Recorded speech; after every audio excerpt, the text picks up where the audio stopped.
তাপমাত্রার ক্রমাগত বৃদ্ধির সাথে সাথে আমাদের সুস্থ জীবনের জন্য প্রয়োজনীয় মোটিভেশন বা এনার্জি লেভেল কমতে শুরু করে। গ্রীষ্মের তাপপ্রবাহে অতিরিক্ত ঘাম ও সানবার্নের সমস্যার সাথে সাথে আমাদের ফিটনেস গোল এবং সামগ্রিক সুস্থতা বজায় রাখাটা একটা চ্যালেঞ্জ হয়ে দাঁড়ায়। গ্রীষ্মকালে দিন বড় হওয়ার কারণে আমাদের আউটডোর অ্যাক্টিভিটির সুযোগ বাড়িয়ে দিলেও প্রবল তাপ আমাদের ঘাম এবং স্কিনের নানা রকম সমস্যাগুলো বাড়িয়ে দিয়ে আমাদের দৈনন্দিন জীবনকেও বাধাপূর্ণ করে তোলে। আর তার সাথে অতিরিক্ত গরম আমাদের ফিটনেস রুটিন থেকে বিরত রাখার ফলে আমাদের সম্ভাব্য ওজন বৃদ্ধির দিকে পরিচালিত করে। এছাড়া প্রখর রোদে দীর্ঘক্ষণ এক্সপোজার সানস্ট্রোক, স্কিন ক্যান্সার বা আরও অনেক জটিল সমস্যার সৃষ্টি করতে পারে। গ্রীষ্মকাল দীর্ঘতম হওয়ার কারণে ট্রপিক্যাল অঞ্চলে গরমকে ট্যাকেল করা সবথেকে বেশি চ্যালেঞ্জিং, যেখানে অতিরিক্ত তাপমাত্রার কারণে ডিহাইড্রেশন এবং ফুড পয়জনিং সবথেকে বেশি লক্ষ্য করা যায়। আয়ুর্বেদ মতে প্রতিটা ব্যক্তির একটা ইউনিক কনস্টিটিউশন বা প্রকৃতি আছে, যা তিনটি দশার ভারসাম্য দ্বারা নিয়ন্ত্রিত হয়, যেগুলি হলো ভাতা, পিত্তা আর কাফা। এই তিনটে দশাকে ব্যালেন্স করাই আমাদের সুস্থ শরীরের চাবিকাঠি। গ্রীষ্মকালকে পিত্তদোষের ঋতু হিসাবে বিবেচনা করা হয় এবং তাপ, তীব্রতা এবং তীক্ষ্ণতার মতো গুণাবলী দিয়ে চিহ্নিত করা হয়ে থাকে। গ্রীষ্মকালে তিনটি দশার মধ্যে পিত্তদোষ শরীরে বাড়তে থাকে, ফলে তিনটে দশার মধ্যে ইমব্যালেন্স তৈরি হয়, আর যার ফলে শরীরের নানা সমস্যার সৃষ্টি হয়। শরীরের এই ব্যালেন্স মেনটেন করার জন্যে পিত্তদশার ভারসাম্যহীনতাকে প্রতিরোধ করাটাই আয়ুর্বেদ মতে প্রধান লক্ষ্য হওয়া উচিত। গ্রীষ্মের নানা রকম চ্যালেঞ্জ থাকা সত্ত্বেও সিজনাল ফুডসের দিক থেকে গ্রীষ্মকাল আমাদের জন্য ভরপুর অফার নিয়ে আসে, যা আমাদের তাপ মোকাবিলায় সহায়তা করে এবং গ্রীষ্মকালকে উপভোগ্য করে তোলে। আজকের ভিডিওতে আমি স্বাস্থ্যের সাথে আপোষ না করেও গ্রীষ্মকালকে উপভোগ করে তোলার কিছু আয়ুর্বেদিক টিপস আপনাদের সাথে শেয়ার করব, কারণ গ্রীষ্মকাল হলো আত্ম উন্নতি বা সেলফ ইমপ্রুভমেন্টের এবং শারীরিক সুস্থতার দিকে সচেতন হয়ে মনোনিবেশ করার জন্য একটি উপযুক্ত সময়। তাই আর না করে দেরি, চলুন শুরু করি।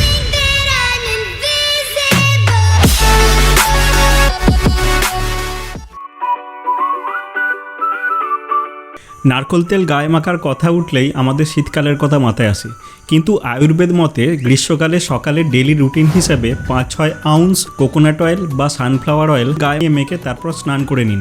কারণ কোকোনাট অয়েল হলো কুলিং, কামিং আর সুদিং, যা গ্রীষ্মকালেও আমাদের শরীরকে ঠান্ডা রাখতে, আর অয়েলে থাকা ভিটামিন ই ও অ্যান্টিমাইক্রোবিয়াল প্রপার্টি আমাদের ত্বককে গ্লোয়িং এবং র্যাশ ও চুলকানির হাত থেকেও রক্ষা করবে।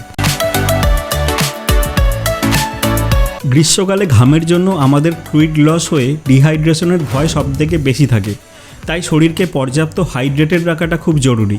গ্রীষ্মকালের অতিরিক্ত ঘাম হওয়ার কারণে শরীর থেকে ঘামের সাথে প্রয়োজনীয় নুনও বেরিয়ে যায়, আর তাই এই বেরিয়ে যাওয়া নুনকে ব্যালেন্স করার জন্যে নুন চিনির শরবত খুব উপকারী হয়। এছাড়া খাবারে সামান্য একটু বেশি নুন দিয়ে রান্না করলে শরীরের নুনের ব্যালেন্সকে বজায় রাখতে সাহায্য করবে। আর নুনে থাকা সোডিয়ামের ওয়াটার রিটেনশন ক্যাপাসিটি আমাদের ডিহাইড্রেশনের হাত থেকে শরীরকে রক্ষা করে। আয়ুর্বেদ মতে গ্রীষ্মকালে হট ওয়াটার বা হট ড্রিঙ্কস একেবারেই পান করা উচিত নয়। রুম টেম্পারেচার ওয়াটার বা ঠান্ডা জল পান করা যেতে পারে, তবে আইস বা আইসড ড্রিঙ্কস আমাদের ডাইজেশনের সমস্যার সৃষ্টি করে শরীরে টক্সিন বা আমা তৈরি করতে পারে। এই সময় রিফ্রেশিং ড্রিঙ্কস হিসাবে ঠান্ডা লস্যি বা ঘোল খাওয়া যেতে পারে, যা আমাদের শরীরের জন্য খুব উপকারী ও আমাদের ডিহাইড্রেশনের সমস্যা থেকে রক্ষা করতেও সাহায্য করবে। এছাড়া ছাতুর শরবতও গ্রীষ্মকালের অত্যন্ত উপকারী একটি ড্রিঙ্ক। গ্রীষ্মকালে সিজনাল ফ্রুটস সবথেকে বড় বরদান আমাদের শরীরের জন্য, তাই শরীরকে ঠান্ডা রাখার জন্য প্রচুর ফ্রুটস খান। তরমুজ বিশেষভাবে উপকারী গ্রীষ্মকালের জন্য।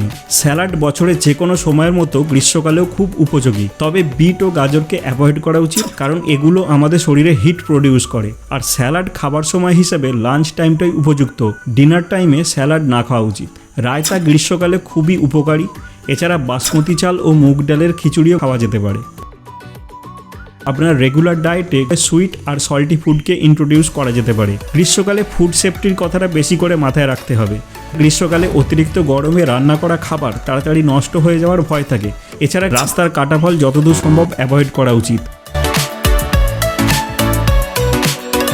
কটন এবং সিল্কের পোশাক গ্রীষ্মকালের জন্য আরামদায়ক, কারণ এগুলি হালকা ও নরম হয়। এই ধরনের জামা কাপড়ে আমাদের স্কিন ভালোভাবে শ্বাস নিতে পারে, অর্থাৎ হাওয়া চলাচল করতে পারে। আর পোশাক একেবারে টাইট না পরে একটু লুজ ফিটিং পরা উচিত, কারণ এতে এয়ার পাস ভালোভাবে করতে পারে।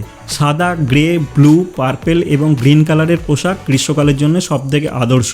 রেড, অরেঞ্জ, ডার্ক ইয়েলো বা ব্ল্যাক অ্যাভয়েড করা উচিত, কারণ এগুলি হিট ধরে রেখে শরীরকে গরম করে তোলে। ইউভি প্রোটেকশনযুক্ত সানগ্লাস ব্যবহার করা উচিত, বিশেষ করে একটু বেলার দিকে যখন সূর্যের তাপ সবথেকে বেশি থাকে। আর মেয়েদের যাদের লেন্স পরা শখ আছে তারা স্মোকি গ্রে বা গ্রিন লেন্স ইউজ করতে পারেন, তবে রেড বা ইয়েলো ব্যবহার না করলেই ভালো। আর ব্লু আর পার্পেল তো একেবারেই ব্যবহার করা উচিত নয়, কারণ এগুলো চোখের বড় ক্ষতি করে দিতে পারে। ফুটওয়্যারের কথা বলতে গেলে ব্রিথেবল ম্যাটেরিয়াল যেমন ওপেন টো স্যান্ডেলস বা হালকা ওজনের স্নিকার্স ব্যবহার করা যেতে পারে। রোদে বেরোলে ওয়াইড ব্রিমড হ্যাট বা ছাতা ব্যবহার করুন। ত্বকের যত্নের জন্য CEM রুলস ফলো করুন। CEM অর্থাৎ ক্লিনজিং, এক্সফোলিয়েশন এবং ময়শ্চারাইজার ইউজ করুন। এছাড়া রোদে বেরোলে সানস্ক্রিন ব্যবহার করুন। শরীরকে সর্বদা হাইড্রেটেড রাখুন এবং শরীর ঠান্ডা করার মতো খাবার খান, যেমন শসা, তরমুজ বা পুদিনার মতো হার্বস, যেগুলো আপনার শরীরের হিট কমাতে এবং স্কিনের গ্লো বাড়াতে সাহায্য করবে। আর সর্বোপরি যোগা, মেডিটেশনের মতো স্ট্রেস রিলিভিং অ্যাক্টিভিটির মাধ্যমে স্ট্রেস ম্যানেজমেন্ট করুন, যা আপনার স্কিনের জেল্লা বাড়াতে সাহায্য করবে। গ্রীষ্মকালে অনেকেই টক দই খাওয়ার পরামর্শ দেন বা খেয়ে থাকেন, কিন্তু শুনলে অবাক হবেন যে গ্রীষ্মকালে টক দই খাওয়া আপনার শরীরের জন্য ক্ষতিকারক হতে পারে। প্রাচীন আয়ুর্বেদ অনুযায়ী দই স্বাদের টক এবং গরম প্রকৃতির হয় এবং বলা হয় এই টক দই হলো হেভি টু ডাইজেস্ট। তাই যে কোনো ঋতুতে দই খাওয়ার আগে কিছু বিষয় মাথায় রাখতে হবে, কারণ গ্রীষ্মকালে দই খেলে অনেকের শরীরে তাপ বাড়িয়ে দেয়। মূলত পিত্তদশা যাদের বেশি প্রকট থাকে তাদের এই সমস্যা বেশি দেখা যায়। তবে আপনিও যদি বেশি পরিমাণ টক দই খান, মুখে ব্রণ বা অন্যান্য অনেক গুরুত্বপূর্ণ সমস্যা দেখা দিতে পারে। তবে হ্যাঁ, আপনি যদি সঠিক উপায়ে দই খান তবে এটি আপনার কোনো ক্ষতি করবে না। আর এই সঠিক পদ্ধতিটা হলো ঘোল বা লস্যি। লস্যি হলো স্বাদে মিষ্টি আর ঘোল হলো সল্টি, যাকে আমরা বাটার মিল্কও বলে থাকি, কোথাও কোথাও আবার ছাঁচ নামেও পরিচিত, যাতে দইয়ের সাথে জল ও মশলা যোগ করে বানানো হয়, যেমন জিরে, গোলমরিচ এবং নুন ব্যবহার করা হয়। দইতে জল যোগ করা হলে দইয়ের গরম নেচারকে ব্যালেন্স করে দেয়। জল তাপ কমায় আর দইতে কুলিং এফেক্ট যোগ করে। তাই আপনি যদি প্রতিদিন দই উপভোগ করতে চান তাহলে সর্বদা দইয়ের সাথে জল যোগ করে ভালো করে ফেটিয়ে নিয়ে তারপর খাওয়া উচিত। তাতে শরীরে শীতলতা আসবে এবং স্বাস্থ্যেও অনেক উপকার পাবেন। প্রচণ্ড গরমের সময় রান্নাঘরে রান্না করলে পিত্তদশাকে বাড়িয়ে দেয়, তাই সম্ভব হলে আর্লি মর্নিং বা সন্ধ্যাবেলা রান্না করে নিন। অ্যালকোহল এবং কফিতে থাকা ক্যাফেইন দুটোতেই ডাইইউরেটিক্স প্রপার্টি বর্তমান থাকে, অর্থাৎ এগুলো গ্রহণ করলে আমাদের প্রস্রাবের কোয়ান্টিটি এবং ফ্রিকোয়েন্সিকে বাড়িয়ে দেয়। আর অতিরিক্ত প্রস্রাব হওয়ার জন্যে আমাদের শরীরে আরও বেশি ডিহাইড্রেশনের সম্ভাবনা তৈরি হয়। এছাড়া অতিরিক্ত অ্যালকোহল কনজামশন শরীরের রক্তচাপ বাড়িয়ে দিতে পারে, তাছাড়া হেডেক এবং হার্টজনিত সমস্যা তৈরি করতে পারে। আর 1 কাপ গরম কফি আপনার শরীরের গরম বাড়িয়ে দিয়ে গ্রীষ্মকালে আপনার শরীরের অস্বস্তি বাড়িয়ে তুলতে পারে। কঠোর ব্যায়াম এড়িয়ে চলুন। আর যদি আপনি হার্ড এক্সারসাইজ বা কঠোর ব্যায়ামে অভ্যস্ত হন তাহলে চেষ্টা করুন আর্লি মর্নিং, অর্থাৎ যে সময়টা ওয়েদার সবচেয়ে ঠান্ডা থাকে সেই সময় ব্যায়াম করার। আর যারা কঠোর ব্যায়ামে অভ্যস্ত নন বা যারা ব্যায়াম আদৌ করেন না তারাও যদি শুরু করতে চান তাহলে তারা যোগা বা মেডিটেশন দিয়ে শুরু করতে পারেন। এছাড়া শীতলী প্রাণায়ামও প্র্যাকটিস করতে পারেন। দুবার স্নান গ্রীষ্মকালে শরীরকে ঠান্ডা রাখার জন্য খুব উপযোগী। বিশেষ করে রাত্রে শোয়ার আগে স্নান করে শোয়াটা ভালো ঘুমের জন্য খুব প্রয়োজনীয় একটি পদ্ধতি। গ্রীষ্মকালে চাঁদের আলোর রশ্মিকে শরীরের জন্য উপকারী মানা হয়। আয়ুর্বেদ মতে রাত্রে খাবার সঙ্গে সঙ্গে না শুয়ে চাঁদের আলোতে একটু হেঁটে আসলে আপনি উপকার পাবেন। গ্রীষ্মকালে আপনি শুতে যাওয়ার সময়টা একটু লেট করতে পারেন। আর রাত্রে শোয়ার আগে মাথায় ও পায়ে চেটোতে হালকা করে নারকেল তেল মালিশ করে শুন, এটা আপনার শরীরকে ঠান্ডার অনুভূতি দেবে আর চুলেও পুষ্টি যোগাবে। স্যান্ডেলউড, জেসমিন বা খাস এই ধরনের অয়েলগুলো হলো ঠান্ডা ও এগুলোর ফ্রেগ্রেন্সও খুব সুদিং হয়, তাই এগুলোকে আপনি পারফিউম হিসাবে ইউজ করতে পারেন।